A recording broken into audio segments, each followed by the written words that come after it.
Olá, essa é mais uma aula de escola dominical, hoje domingo, dia 29 de novembro de 2020. Você é o nosso convidado, a nossa convidada, nós oramos, esperamos que você esteja bem, que esse também seja um momento de edificação para a minha vida, para a sua vida, e assim como igreja nós possamos crescer. Antes de nós meditarmos na palavra do Senhor e iniciarmos a conversa, eu quero orar com você. Vamos orar ao nosso Deus? Senhor, na tua presença nós clamamos ao Senhor, que és Deus poderoso, para que venhas edificar as nossas vidas. Fale conosco através da tua palavra, fale conosco através do tema que iremos debater, que possamos, ó Pai, também refletir, pensarmos e em seguida praticar aquilo que o Senhor tem para as nossas vidas. Pedimos que abençoe cada irmão, cada irmã, cada amigo, amiga, na graça e na bênção do Senhor. Coloque, ó Pai, debaixo da tua proteção. Clamamos, ó Pai, o teu santo nome. Tudo nós pedimos, tudo nós suplicamos, adorando sempre ao nosso Deus em nome de Jesus Cristo. Amém. Amém. Hoje eu quero conversar com você sobre um profeta que nós temos passado aqui pelos profetas da Bíblia. E o profeta que nós iremos conversar hoje é o profeta Zacarias. Portanto, o tema da aula é a atualidade de Zacarias, santificação e serviço. A atualidade de Zacarias, santificação e serviço. E eu convido você a abrir a sua Bíblia e ler comigo o primeiro capítulo do profeta Zacarias, os 6 primeiros versículos do profeta. Diz assim a palavra do Senhor. No 8º mês do 2º ano de Dário, veio a palavra do Senhor ao profeta Zacarias, filho de Baraquias, filho de Ido, dizendo: O Senhor se irou em extremo contra vossos pais. Portanto, dize-lhes: Assim diz o Senhor dos Exércitos: Tornai-vos para mim, diz o Senhor dos Exércitos, e eu me tornarei para vós outros, diz o Senhor dos Exércitos.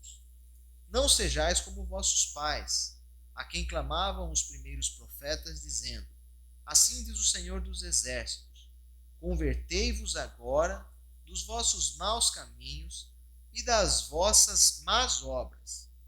Mas não ouviram, nem atentaram, diz o Senhor. Vossos pais, onde estão eles? E os profetas, acaso vivem para sempre? Contudo, as minhas palavras e meus estatutos não alcançaram a vossos pais? Sim, estes se arrependeram e disseram: Como o Senhor dos Exércitos fez tensão de nos tratar, segundo os nossos caminhos e segundo as nossas obras, assim ele nos fez. Amém por esta palavra. Eu quero destacar aqui com você também 2 versículos, nós já lemos, mas eu quero relê-los para que nós possamos crescer. Diz assim a palavra do Senhor, Zacarias 1, versículos 3 e 4. Portanto, dize-lhes assim: Assim diz o Senhor dos Exércitos: Tornai-vos para mim, diz o Senhor dos Exércitos, e eu vos tornarei para vós outros, diz o Senhor dos Exércitos. Não sejais como vossos pais, a quem clamavam os primeiros profetas, dizendo: Assim diz o Senhor dos Exércitos: Convertei-vos agora dos vossos maus caminhos e das vossas más obras. Mas não ouviram, nem atenderam, diz o Senhor. Amém. Né? Essa importância da palavra profética chamando o povo para converter-se e que eles se arrependessem do mau caminho para o qual a maioria do povo tinha designado. Essa é a função também da liderança do povo, né? Anunciar quando as coisas saem dos trilhos. Zacarias foi a voz profética levantada por Deus para revigorar aqueles e aquelas que estavam voltando após os 70 anos do exílio na Babilônia. Essa aqui é uma introdução do que nós vamos conversar a respeito de Zacarias. Aqui nesse contexto, o ser humano estava exposto a muitas situações adversas. As pessoas estavam sofrendo muito. E nesses momentos de conflito, é preciso ou faz-se necessário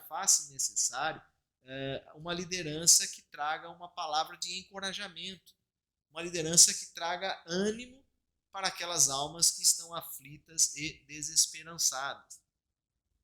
Portanto, Zacarias foi um instrumento de Deus na ajuda desse povo, esse povo composto de pessoas desalentadas, pessoas que precisavam reconstruir aquilo que estava ligado ao que era mais essencial de valores e ideais. Essa era a tarefa e o chamado do profeta. Após essa introdução, a gente agora pensa no contexto em que o profeta atuou. Zacarias ele foi contemporâneo do também profeta Ageu, que nós já estudamos aqui em uma de nossas aulas. E o seu ministério ocorreu junto, como nós dissemos, àqueles e aquelas que voltavam do exílio após os 70 anos da Babilônia. E essa foi uma época marcada pela necessidade da reorganização nacional. O povo que tinha sido destruído precisava se reorganizar. E tudo isso acontecia sob a proteção do então rei da Pérsia, Dário. Zacarias é identificado como sendo filho de Berequias e, por sua descendência, filho de Ildo. É bem provável que essas referências tenham um sentido para nós, porque era uma descendência sacerdotal. A linhagem de Zacarias vinha de uma família ligada aos sacerdotes, né? muito influenciada pela cultura da religião judaica, conhecia muito bem a lei. E a mensagem desse profeta, se nós pudermos dividir, ela dá para pensarmos em duas partes. Né? A primeira parte vai do primeiro capítulo até o capítulo 8º. Do capítulo 1 até o 8º. Esses escritos, eles datam algo em torno de 520 a.C., segundo os estudiosos. E os primeiros 8 capítulos, os 8º primeiros capítulos, eles incentivam as pessoas, o povo, para a reconstrução do templo e também da sociedade. Um desafio aqui, como nós falamos, de ânimo. As pessoas se voltarem para a importância que era o templo, a cultura, os valores daquele povo que nasceu desde a libertação do Egito até a construção de uma nação, Israel ali já como um povo que procurava se reorganizar. Então esse é o ponto dos 8 primeiros capítulos. Depois a segunda parte, ela compreende do capítulo 9 até o capítulo de número 14. Muito provavelmente, esses capítulos do 9 ao 14, eles não foram escritos por Zacarias, alguns dos seus discípulos ou copistas daquela época do Antigo Testamento. Aqui vale nós pararmos um pouco.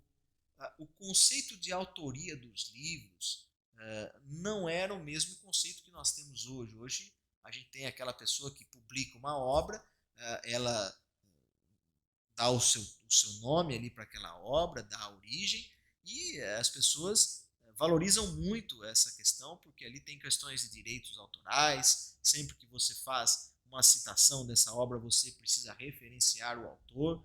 Isso é extremamente importante. Se assim não fizermos, você pode cair naquele vício que nós conhecemos, plágio, que também insere aí até questões jurídicas, né, problemas jurídicos, se você assim não fizer. Naquele tempo as coisas não eram assim. As pessoas seguiam uma espécie de um mentor. Então, muitos dos escritos que são dados à autoria, por exemplo, como Zacarias, possivelmente foi algum dos seus discípulos que escreveu. E isso não tinha problema nenhum, porque a ideia, o pensamento era oriundo, ou vinha daquele que então para eles era o profeta, o mestre. Essa era a perspectiva. Então, muitos dos textos bíblicos têm aí possivelmente mais de um autor, e leva-se o nome porque os que escreveram foram fundamentados na ideia, no pensamento do então profeta ou profetisa do texto bíblico. Mas, sobretudo, né, além dessa peculiaridade de nós falarmos da autoria, o que esses capítulos do 9 ao 14, eles tratam da vinda do Messias, a promessa messiânica daquele povo. E justamente dessa vinda do Messias é que destinava toda a glória do povo de Israel. O povo seria abençoado por esse Messias que viria para salvar o mundo. E aqui eu queria parar para nós fazermos perguntas provocativas, para nós refletirmos. Né? É possível que hoje existam pessoas ao seu redor que estejam desanimados, desanimadas por causa das circunstâncias da vida? Será que tem aí do seu lado alguém que está sofrendo? Você tem percebido isso, essa situação? O que podemos fazer para incentivar essas pessoas? Está aí, né? A palavra nossa hoje também tem que ser de incentivo como igreja. O que nós podemos fazer para incentivar? Primeiro tópico que eu queria destacar, para incentivar, o povo precisa confiar naquele trabalho que é realizado. Nós precisamos entender que Deus deixou sobre nós a responsabilidade de realizarmos uma tarefa. E se nós não fizermos essa tarefa, possivelmente o empreendimento será comprometido. Né? Nós precisamos assumir essa responsabilidade. Deus confiou sobre a igreja, sobre o seu povo, algumas questões importantes. E aqui é muito claro que a reconstrução daquele povo, a reorganização daquela cultura, na sua fé, na sua história, na sua característica familiar, na sua característica como sociedade, tudo precisava ser reorganizado. E para isso era necessária a dedicação de todas as pessoas. E o profeta foi esse instrumento de Deus para encorajar o povo. E eu queria ler com você versículos 16 e 17 do primeiro capítulo de Zacarias. Diz assim: portanto, assim diz o Senhor, voltei-me para Jerusalém com misericórdia. A minha casa nela será edificada, diz o Senhor dos Exércitos. E o cordel será estendido sobre Jerusalém. Clama outra vez, dizendo: assim diz o Senhor dos Exércitos, as minhas cidades ainda transbordarão de bens, e o Senhor ainda consolará a Sião e ainda escolherá a Jerusalém. Aí, né? Uma palavra de ânimo, de incentivo, dizendo que de Jerusalém coisas maravilhosas viriam. Né? Seria uma cidade pujante, próspera novamente. Então, tá aí para nós pensarmos. Deus confiou em nós esse trabalho de animarmos o povo para uma reorganização. E aqui pensando, né, por que é que as pessoas muitas vezes não se animam, por que é que muitos estão estagnadas, muitas pessoas não se engajam no trabalho. E o segundo ponto fala um pouco disso, que essa inoperância pode muito se identificar com a necessidade de arrependimento. Talvez as pessoas não estejam trabalhando porque elas não se arrependeram. O trabalho de incentivo, de motivação do profeta Zacarias, junto àquele povo, teve seu início com uma palavra de arrependimento.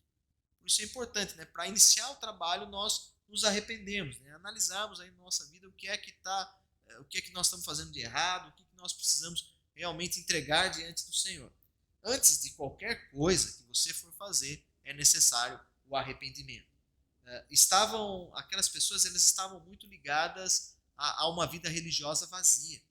E quando nós estamos assim, nós precisamos parar, nos arrepender e voltarmos para os caminhos do Senhor.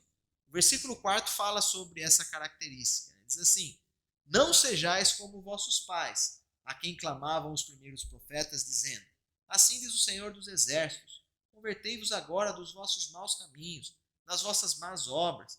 Mas não ouviram e nem atenderam, diz o Senhor. Aí, né? Por que muitas vezes nós não atendemos? Porque nós estamos com o coração endurecido. É necessário arrependimento para sairmos dessa inoperância.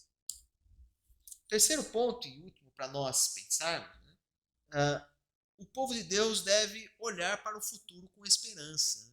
Aí um desafio, né? Termos essa esperança. Hoje, nesse domingo, nós iniciamos o Advento. O Advento é o tempo da espera em esperança.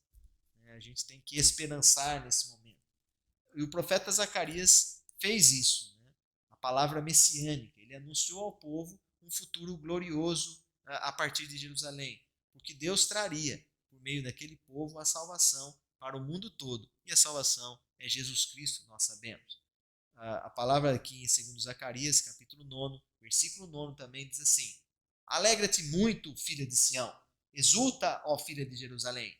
Eis aí te vem o teu rei, justo e salvador, humilde, montado em um jumento, num jumentinho cria de jumento. Essa é a palavra de esperança que nós temos.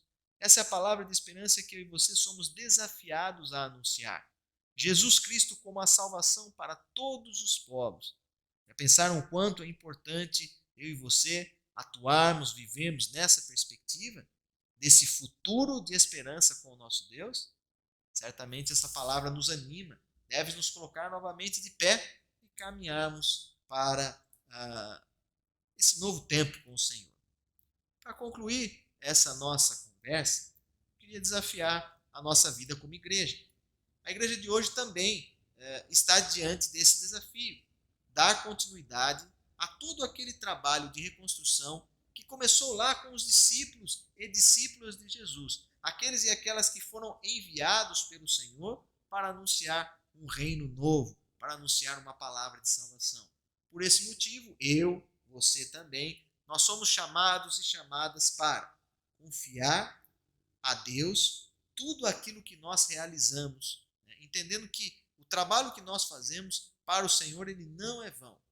O Senhor quer que nós atuemos, para que nós possamos ajudar esse povo a se reorganizar. E talvez eu tenha ficado inoperante, tenha ficado estagnado, porque na minha vida falta o arrependimento. Por isso eu preciso me colocar diante do Senhor com o coração sincero, com o espírito aberto e me derramar diante de Deus, para que eu saia dessa estagnação.